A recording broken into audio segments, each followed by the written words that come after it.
Escuchemos al pastor Víctor Manuel Buitrago y la sabiduría de la palabra de Dios para hoy. Muy buenas, aquí estamos para culminar nuestro estudio de Corintios inductivo. Para mí fue un gran privilegio compartir durante todo este tiempo estas 53 lecciones. Hoy nuestra final clase de Corintios inductivo, así que bienvenidos. Padre, gracias por este tiempo que hemos podido estudiar tu palabra. Ahora, Señor, empezamos nuestra última clase deseando y esperando tu santa dirección, Señor. Gracias en el precioso nombre de Jesús. Muy bien, vamos a iniciar leyendo nuestro primer texto. Vamos a leer en la segunda carta a los Corintios. En el capítulo 13 vamos a leer los versículos 1 al 4. Esta es la tercera vez que voy a vosotros. Por boca de 2 o 3 testigos se decidirá todo asunto. He dicho antes y ahora digo otra vez como si estuviera presente, y ahora ausente lo escribo a los que antes pecaron y a todos los demás, que si voy otra vez no seré indulgente, pues buscáis una prueba de que habla Cristo en mí, el cual no es débil para con vosotros, sino que es poderoso en vosotros, porque aunque fue crucificado en debilidad, vive por el poder de Dios. Pues también nosotros somos débiles en él, pero viviremos con él por el poder de Dios para con vosotros.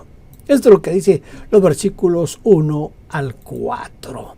Vamos entonces aquí a comenzar con nuestros textos de Corintios y las preguntas que vamos a hacerle a nuestros textos.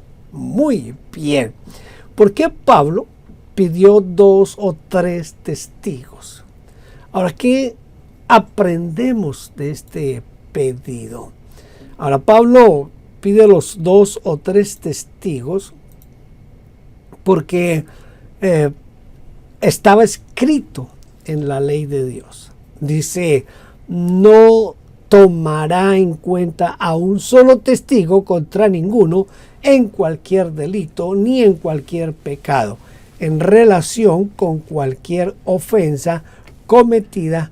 Solo por el testimonio de 2 o 3 testigos se mantendrá la acusación.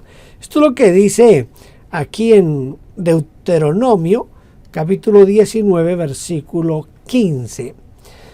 Pues de aquí aprendemos que jamás deberíamos emitir un juicio, escuche esto, o disciplinar a un miembro de la iglesia por el testimonio de un solo individuo. A veces nosotros cometemos ese pequeño error. Hay una sola persona que acusa a alguien y nosotros, sin pensarlo 2 veces, lo ponemos en problemas. Aunque esa persona sea un líder de mucha confianza o el mismo pastor de la iglesia, siempre debe buscarse testigos para esto. ¿Qué significa el término indulgente en este pasaje? Dice Pablo, porque no sería indulgente. Indulgente es alguien que con facilidad perdona o disimula los errores o fácilmente premia o reconoce a los demás. Mire, la palabra griega que se emplea aquí es feisomai, que significa perdonar, tener consideración, escatimar, abstenerse, evitar, ahorrar. Por eso, en la versión Nácar y Colunga, nosotros podemos leer de la siguiente manera. Dice, no perdonaré. Y en la versión de Nieto dice, obraré sin piedad con los que pecaron y con los demás. De esta manera, estaba decidido a cortar con el pecado en la iglesia.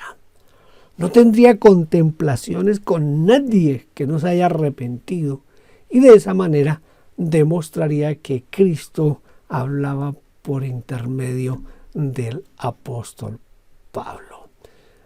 Vamos a leer ahora lo que nos dice los versículos 5 y 6. Dice: examinaos a vosotros mismos si estáis en la fe. Probaos a vosotros mismos. ¿O no os conocéis a vosotros mismos que Jesucristo está en vosotros, a menos que estéis reprobados? Mas espero que conoceréis que nosotros no estamos reprobados. Mire, si a usted le dijeran que se examine si está en la fe, ¿cómo podría usted realizar ese autoexamen? ¿Cómo lo podría realizar usted ese autoexamen? Es bien interesante esto, porque frecuentemente la gente nos cuestiona nuestro cristianismo, cuestiona nuestra manera de vivir la vida cristiana. Podríamos examinarnos si realmente permanecemos en la fe. Yo creo que estas dos preguntas nos podrían ayudar a ese examen. ¿Cuáles son esas dos preguntas que nos podrían ayudar a ese examen? La primera: ¿está Cristo en mí? Dice Pablo: ¿o no conocéis que Cristo Jesús está en vosotros? Mire, si yo recibí a Cristo y Él habita en mí, entonces aprobé el primer examen, ¿verdad? Es fácil. Aprobé el primer examen porque Cristo está en mí. ¿Pero por qué? Porque yo lo recibí, porque lo acepté como mi Señor, como mi Salvador. La segunda pregunta es: ¿estoy calificado? El apóstol Pablo dice: a no ser que descalificados estéis.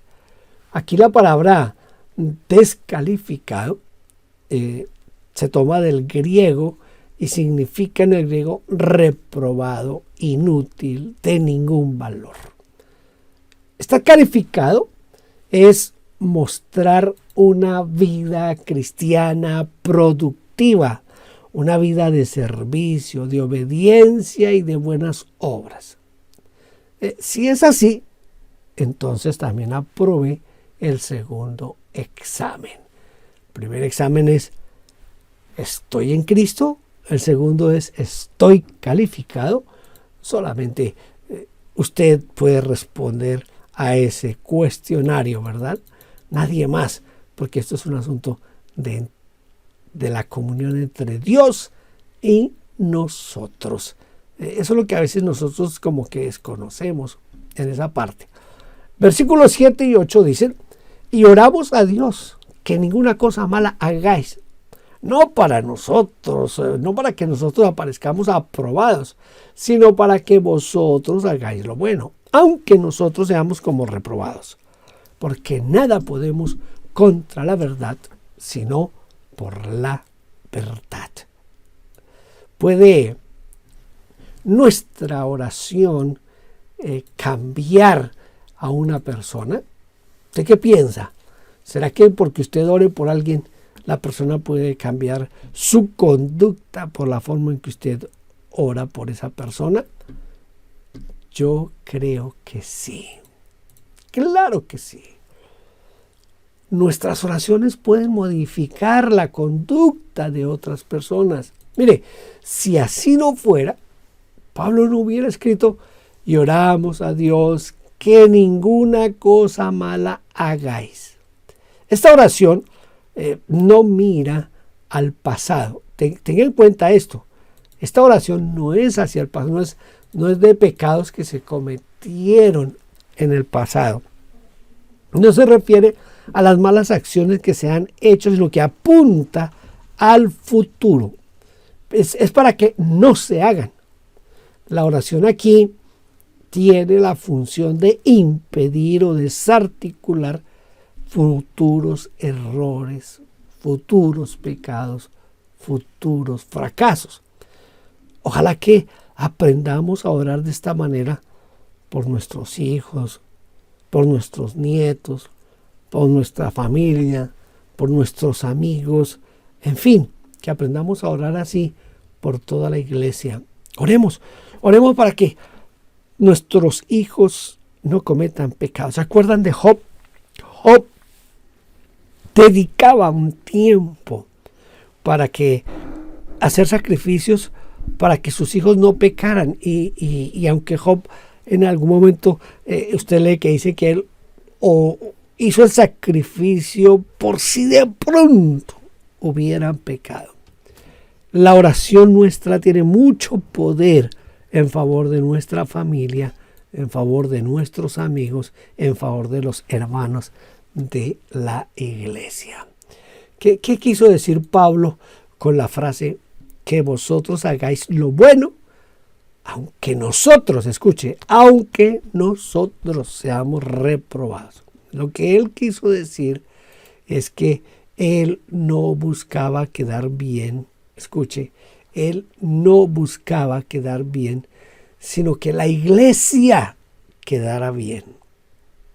A ver, vuelvo y le repito esta oración, porque quiero que vean la fuerza que tiene esta parte. Dice, él no quiso que lo que él estaba diciendo era que él no quería quedar bien, sino que la iglesia quedara bien.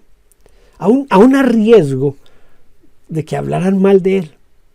La versión latinoamericana traduce de la siguiente manera: le pedimos a Dios que no hagan mal alguno para no quedar bien nosotros, sino por ustedes para que hagan el bien, aun si con esto quedamos mal nosotros. Entonces el apóstol Pablo se ofrece junto con sus colaboradores algo así como en un holocausto, como un sacrificio para ser quemado o destruido, con tal de que la iglesia sea bendecida. Esta actitud nos hace falta hoy a muchos de nosotros, los ministros, los pastores. No tenemos esa actitud de sacrificarnos nosotros para que la iglesia sea bendecida. A veces buscamos más lo nuestro que el bienestar mismo de la iglesia. Los versículos 9 y 10 dicen: por lo cual nos gozamos de que seamos nosotros débiles y que vosotros estéis fuertes, y aún oramos por vuestra perfección. Por esto os escribo estando ausente, para no usar de severidad cuando esté presente, conforme a la autoridad que el Señor me ha dado para edificación y no para destrucción. Pablo menciona aquí otro motivo de oración. Ahora, que este nuevo motivo de oración, ¿qué es lo que significa o qué es lo que quiere el apóstol Pablo con este otro motivo de oración? El motivo de la oración fue: oramos por vuestra perfección. Mire, la palabra katarsint, que se traduce por perfección, esa palabra griega que se traduce por perfección, significa antes que nada remendar, arreglar, restaurar, por lo cual sería mejor traducir: oramos para que seáis restaurados, o quizás para que todo se arregle, o para que sea remendada la rotura. Bueno, siempre se remienda, son roturas, ¿verdad? Esto significa que la oración de Pablo y su equipo fue orientada hacia la restauración completa de la iglesia. ¿Para qué sirve tener autoridad? Mire, el apóstol Pablo tenía bien claro el concepto de autoridad. Él lo tenía bien claro. Y él nunca usaría la autoridad para destruir, sino para edificar. Por esta razón les escribo mientras estoy fuera, para no verme obligado a ser severo en persona con la autoridad que el Señor me ha dado para construir, no para derribar, dice la Nueva Biblia Española. Hay diferentes tipos o diferentes niveles de autoridad. El primero es el nivel de autoridad espiritual por el cual reconocemos a una persona por su comunión con Dios, por su iluminación y por el conocimiento que esa persona tiene de las Escrituras, es decir, conocimiento bíblico que tiene esa persona. Entonces, la primera autoridad, que es de nivel a nivel de autoridad espiritual, tiene que ver con eso. El segundo nivel, en el segundo lugar, tenemos entonces el nivel de la autoridad moral. Es esa autoridad por la cual reconocemos a alguien por su integridad, por su honestidad y por su santidad de vida. Y en tercer lugar, reconocemos la autoridad jerárquica o de posición. Mire, aunque esta autoridad es conferida por los hombres, concordamos con las palabras de Jesús ante Pilato. Jesús le dice: ninguna autoridad tendrías si no te fuera dada de arriba. De algo que tenemos que tener nosotros presente es que toda autoridad viene de Dios. Los sacerdotes, los escribas, los fariseos utilizaron la autoridad para destruir la iglesia. Nosotros, así como el apóstol Pablo, debemos utilizarla para edificar. Yo conozco a uno de esos santos apóstoles modernos que le exige a su iglesia que lo llamen mi apóstol. Y a la esposa hay que decirle mi profetisa, pero cuando van a dirigirse a él como mi apóstol y a ella como mi profetisa, tienen que inclinarse. Ese nivel de autoridad, yo creo que deja de ser autoridad para convertirse como en autoritarismo, en lo que se llamaría un dictador, un avasallador. Y debemos cuidarnos nosotros un poco de ese tipo de cosas. Hay pastores que exigen que a su iglesia les digan papá. Para mí eso es terrible. Cuando un pastor le exige a su iglesia que le diga papá, es porque ese pastor tiene intenciones malsanas con su iglesia, con su congregación. Versículos 11 al 14 dice: por lo demás, hermanos, tened gozo, perfeccionaos, consolaos, sed de un mismo sentir y vivid en paz. Y el Dios de paz y de amor estará con vosotros. Saludaos unos a otros con ósculo santo. Todos los santos os saludan. La gracia del Señor Jesucristo, el amor de Dios y la comunión del Espíritu Santo sean con todos vosotros. Amén. Este es en cierta manera, es como el saludo final del apóstol Pablo, el que se da aquí en este pasaje de la Escritura. Un saludo final. En su saludo, el apóstol Pablo pone bajo la responsabilidad de la iglesia algunas tareas que debían realizar, algunas responsabilidades, se podría decir, bueno, tareas o responsabilidades, creo que en este caso da casi lo mismo, ¿verdad? ¿Cuáles fueron esas tareas? Antes de dar recomendaciones finales, Pablo los saluda, ¿sí? Pero ese saludo en nuestras versiones se traduce como tened gozo.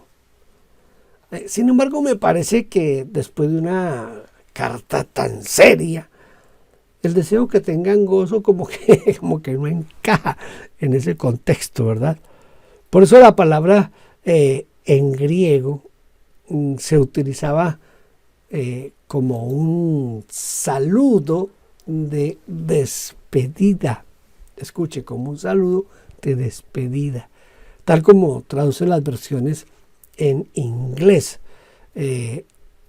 la King James o la Nueva Versión Internacional en inglés, y en castellano lo hace la versión internacional, hacen ese tipo de saludo de despedida. Finalmente, hermanos, adiós, dice la versión internacional. Y después de este saludo, pues ellos debían, en primer lugar, buscar la perfección o la restauración de las relaciones. La Nueva Biblia Española dice, recóbrense, en lugar de perfeccionados. En segundo lugar, debían animarse mutuamente. Aquí la palabra griega significa infundir ánimo, consolar, confortar, animar. En tercer lugar, debían pensar lo mismo, ser de un mismo sentir, que viene del griego, que significa pensar, tener los pensamientos de, vivir en armonía, tener los mismos sentimientos. Yo sé que eso es un poquito complicado en las iglesias de hoy, lograr una unidad tal que toda la iglesia tenga el mismo sentir, los mismos pensamientos, pero esto es lo que Pablo quiere, esto es lo que la Biblia nos ordena, y es sobre lo que nosotros deberíamos de tratar de buscar llegar a eso. Por último, debían vivir en paz como condición de la misma presencia de Dios. Mire, notemos que aquí hay una conjunción copulativa. En el español se usa la cúpula, la unión. Aquí es y. Este y condiciona la presencia de Dios al hecho mismo de vivir en paz. Dice, vivid en paz y el Dios de paz y de amor estará con vosotros. Si no tenemos paz, pues la presencia de Dios no se va a manifestar en nosotros, en la iglesia. ¿Qué significa saludarse con ósculo santo? Mire, la palabra ósculo viene de un término latino, es decir, del latín, y significa un beso de afecto. Y ese beso debía ser santo, debía ser puro. La versión latinoamericana, para adaptarse a los países donde no se acostumbra a saludarse con un beso, traduce: salúdense unos a otros con un abrazo santo. Esto nos muestra el sentido de proximidad, de intimidad que como familia debe tener la iglesia.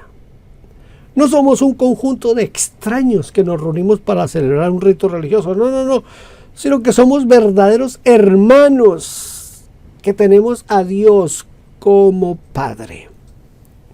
Una de las cosas que yo extraño aquí en Canadá es precisamente ese saludo afectuoso que se acostumbra en Latinoamérica, bueno, especialmente en Colombia. En Colombia es muy común que en el momento de saludarse los hermanos se den un beso en la mejilla, aunque en realidad ni siquiera es un beso en la mejilla, es como un roce de mejillas, pero hay un acercamiento, porque ese rozarnos la mejilla y el abrazarnos produce una sensación de hermandad, de amistad, de comunión, de cercanía. Y eso es lo que quiere el apóstol Pablo, que nuestro saludo no sea un saludo frío, apartado, lejos. Esto de la distancia social y todo lo que ha pasado con el COVID-19 nos alejó un poco más de esta manera de saludarnos. Pero ahí está como la orden paulina, y es que nos saludemos con un ósculo santo, con un beso. Algunos dicen que ese beso se daba en la boca, pero era indistinto en hombre y mujer y hombre con hombre, es decir, que no había una separación en cuanto a que como es un hombre yo no lo beso sino lo doy solo la mano, sino que recuerden que Judas besó al Señor Jesús para identificarlo y que cuando lo vendió, cuando lo entregó. Entonces el beso era común entre los hombres, era común entre las mujeres, era común hombre con mujer, porque era una muestra de afecto, de cariño, de hermandad. Yo creo que es sano este tipo de saludo, y ojalá todos nos pudiéramos besar, ojalá todos nos pudiéramos abrazar con libertad, con amor y sobre todo con santidad. Yo creo que usted también piensa igual que yo, ¿verdad? Muy bien, ¿cómo se llama este saludo final que utiliza el apóstol Pablo aquí? La gracia del Señor Jesucristo, el amor de Dios y la comunión del Espíritu Santo sea con todos vosotros.